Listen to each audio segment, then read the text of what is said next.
All right, peace, grand rising to everybody. So today is Tuesday. So I want to talk about the astrological events this week and the important spiritual days of this week. So yesterday, the first event that we had was Jupiter just finally moved out of the sign of Gemini into Cancer. So Jupiter stays in one sign for approximately 12 months. So Jupiter is a planet that deals with good fortune. It deals with expansion and growth and synchronicity. Jupiter is also known as Jove, and so it is called the great benefactor. So if you are a Cancer, if you are a Sagittarius or a Pisces, then this cycle will have a big impact on you because obviously Jupiter will be in your sign if you're a Cancer. If you're a Pisces or a Sagittarius, Jupiter either rules your sign as a Sagittarius or co-rules you as a Pisces along with Neptune. So actually, Jupiter is exalted in the sign of Cancer, which means that the energy of Jupiter is best expressed in the sign of Cancer. So what can we expect as a collective from this transit? So Cancer deals with the fourth house in astrology. The fourth house is the house that deals with your home, it deals with your family, and it deals with your roots. So this is going to be a time where we're going to be expanding families. So there may be a lot of children being born during this time. This is going to be a time where you may be focusing on your home, doing things around your home, spending more time in your home, redecorating your home, adding on, making additions to your home as far as the physical part of your home. This is also a time where there's going to be a focus on your family, okay? Now, Cancer is a water sign, and so it deals with the emotions, and it is connected to the energy of the mother.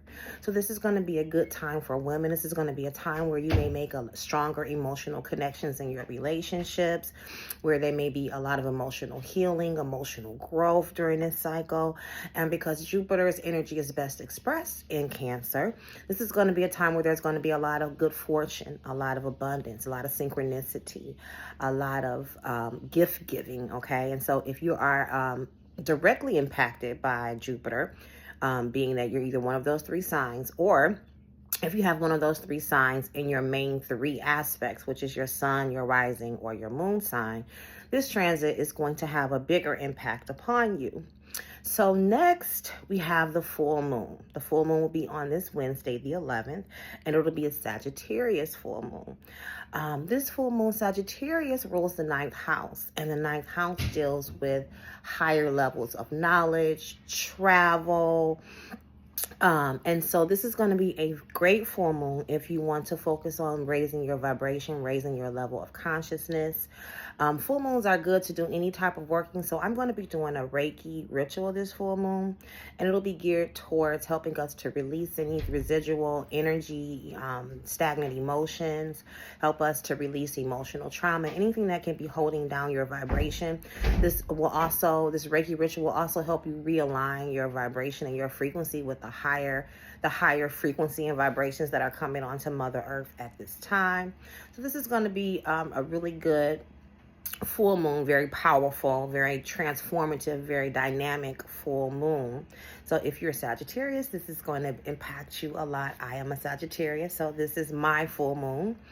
After that, we have two things coming up on Friday. So we have Friday the 13th, which do not be afraid of Friday the 13th. They have put in they've demonized the number 13. They've put a lot of scare tactics and a lot of negative connotations on Friday the 13th, make you think that is, something to be afraid of, something evil, something negative, and it is not. Okay, 13 is the number of the goddess. It's the number of the divine feminine, and a part of the patriarchal scheme to take the power, misappropriate, usurp. I want to say usurp because the power doesn't leave. It's only been usurped. To usurp the power of the goddess and the divine feminine by demonizing everything that was connected to her worship and veneration. So Friday the 13th is actually a sacred day for the goddess Freya, also known as Aphrodite or Venus. So it was a day of fertility, it was a day of love, it was a day of beauty, and it was a day that was celebrated, okay? Also, the goddess Lilith has a connection to Friday the 13th. So this is not a day to fear. If you are a woman, who understands her inner goddess energy, this will be a day for you to use some self-love rituals, okay? To work with the energy of Venus, work with the energy of Oshun, of Aphrodite, of Lilith, and all of these divine feminine goddesses whose energy will be exalted on this Friday the 13th. Also on this Friday the 13th, we're going to have a feast day for the messenger Papa Legba. Now, some of you get a little bit confused about this trinity of spirits that I would call it. So we have Eshu, who is the childlike aspect of this trinity of energy. And then you have Elegua, who is more like the prince. Like, think of him in like the middle-aged prince of this trinity of energy. And then we have Papa Legba, who's more like the old man of this trinity of energy. They're all known to be keepers of the crossroads, which means Papa Legba's home is at the crossroads, literally a street that intersects, okay?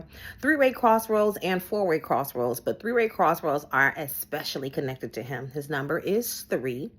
And he sits at the doors as well. A lot of times people will have their altars to him on the floor by the door because he's the opener of doors and the opener of roads. So Papa Legba is not considered an Orisha. He's considered a messenger to the Orisha.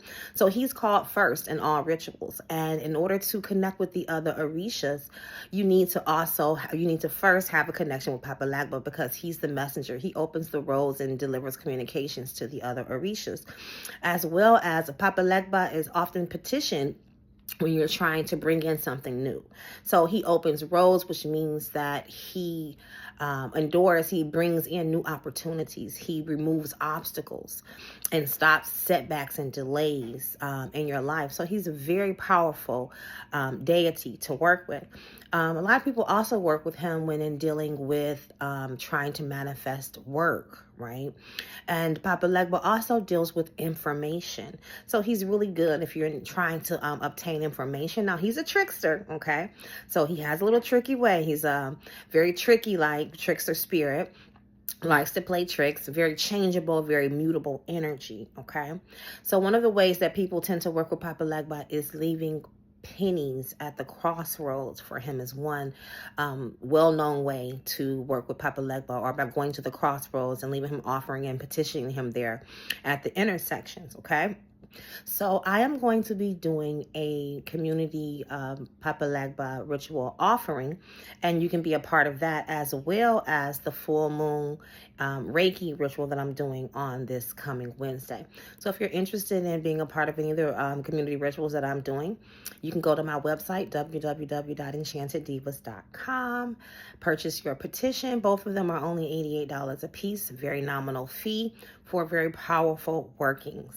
All right, y'all, so enjoy the rest of your week. Peace.